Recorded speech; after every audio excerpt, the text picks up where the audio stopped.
현존하는 가장 무서운 말씀. 우리는 하나님을 바로 아는 지식이 중요하다.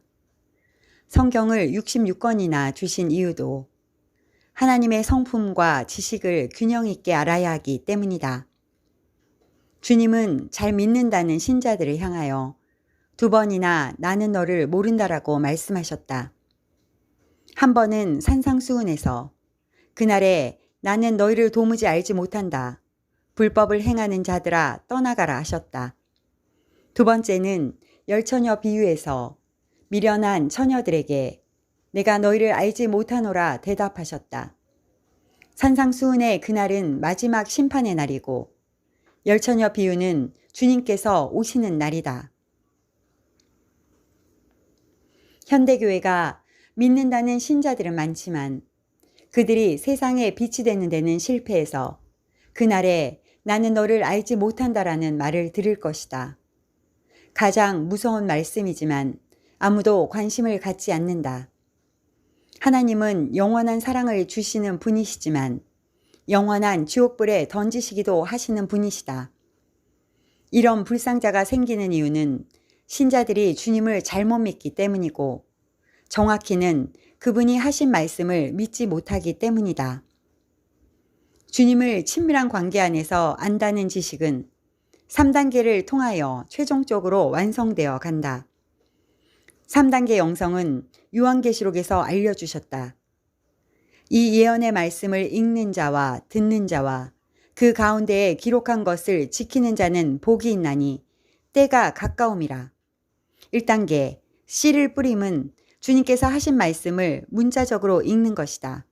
2단계 성장 단계는 주님께서 하신 말씀을 묵상하거나 배우며 그 의미를 깨닫는 것이다. 3단계 열매는 깨달은 말씀을 나의 삶에 적용하고 실천하는 일이다. 주님의 말씀에 의하면 3단계로 완성되지 않으면 믿는 것이 아니라고 하신다. 나는 너희를 알지 못한다라는 의미는 너희의 믿음이 거짓이라고 판정하신 것이다. 단수 너가 아니라 복수인 너희를 사용하신 것은 그날에 이런 신자들이 많음을 의미한다. 안타까운 것은 생각보다 많은 설교자나 신자들이 예수님의 말씀을 인용하고 적용하는 횟수가 적다. 그만큼 예수님에 대해 잘 모른다는 뜻이다. 요한이 쓴 14장은 다락방 강화의 마지막이고 15장부터 17장까지는 기드론 골짜기 고별 설교다. 기드론은 마가의 다락방과 감람산을 연결하는 곳으로 이곳에서 긴 설교를 하신 이유는 유다가 다락방과 감람산을 알고 있기 때문에 중간에서 말씀하신 것이다. 4개의 장에서 말씀하시는 진리의 진수는 주님과의 관계에 대한 강조다. 잠시 후 18장에서는 감람산에서 마지막 기도를 하시고 붙잡혀 가실 것이다. 제자들이 무지한 상태지만 그나마 그들이 질문한 것이다. 너희는 내가 어디로 가는지 그 길을 알고 있다. 도마가 예수님께 질문했다. 주님이 어디로 가시는지 알지 못하는데 어떻게 우리가 그 길을 알 수 있겠습니까? 내가 곧 길이요 진리요 생명이니 나로 말미암지 않고는 아버지께로 올 자가 없느니라. 너희가 나를 알았더라면 내 아버지도 알았으리로다. 이제부터는 너희가 그를 알았고 또 보았느니라. 길이란 예수님이 곧 유일한 길이면서 그의 말씀에 순종하며 사는 것이 의의 길이다. 이번에는 빌립이 예수님께 질문했다. 주여, 아버지를 우리에게 보여주옵소서. 그리하면 족하겠나이다. 빌립아, 내가 이렇게 오래 너희와 함께 있을 때 내가 나를 알지 못하느냐?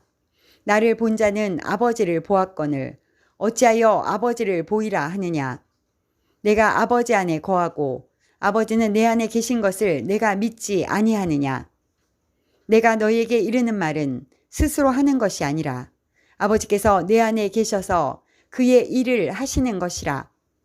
제자들은 주님에게 3년 동안 배우고도 아직도 주님에 대해 알지 못하는 것이 많다. 그러니 현대 신자들도 주님에 대해 모르는 부분이 많다.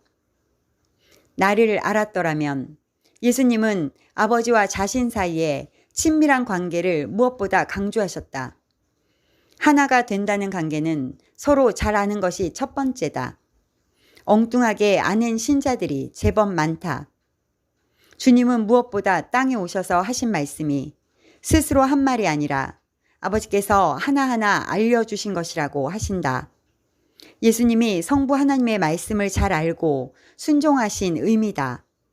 우리 또한 주님과 친밀한 관계가 되려면 주님 안에서 거하고 주님의 말씀을 알고 있어야 한다. 주님께서 하신 말씀들을 알아야 한다. 구체적인 친밀함의 두 번째 단계를 말씀하셨다. 주님이 아버지와 사랑의 관계인 것처럼 우리도 이런 관계가 있어야 한다. 너희가 나를 사랑하면 나의 계명을 지키리라. 나의 계명을 지키는 자라야 나를 사랑하는 자니 나를 사랑하는 자는 내 아버지께 사랑을 받을 것이요 나도 그를 사랑하여 그에게 나를 나타내리라. 나의 계명이라는 것은 사랑의 계명이다. 아버지와 아들의 관계는 사랑으로 엮여 있다. 우리가 사랑으로 주님과 친밀한 관계에 발전하려면 주님을 사랑한다는 증거가 있어야 한다. 하나님은 3번이나 하늘에서 음성을 내려주심으로 이것을 증명하셨다. 말로만 사랑한다고 말하는 것이 아니라 계명을 지키는 자라야 주님을 사랑하는 사람이다. 계명에는 3 종류가 있다. 첫째가 하나님의 계명, 곧 10계명이다. 둘째는 주님의 계명인 사랑의 새 계명이다. 셋째는 사람의 계명으로 거짓 교사들이 이것을 가르친다. 친밀함의 3번째 단계는 주님의 말씀을 지키는 일이다.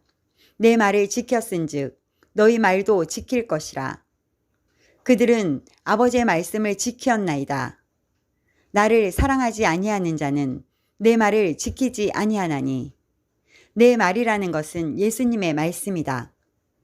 예수님의 말씀은 곧 하나님의 말씀이며 진리의 말씀이다.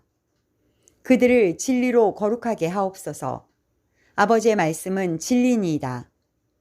그들은 말로는 주님을 사랑한다 말하지만 주님의 말씀은 지키려고 하지 않는다.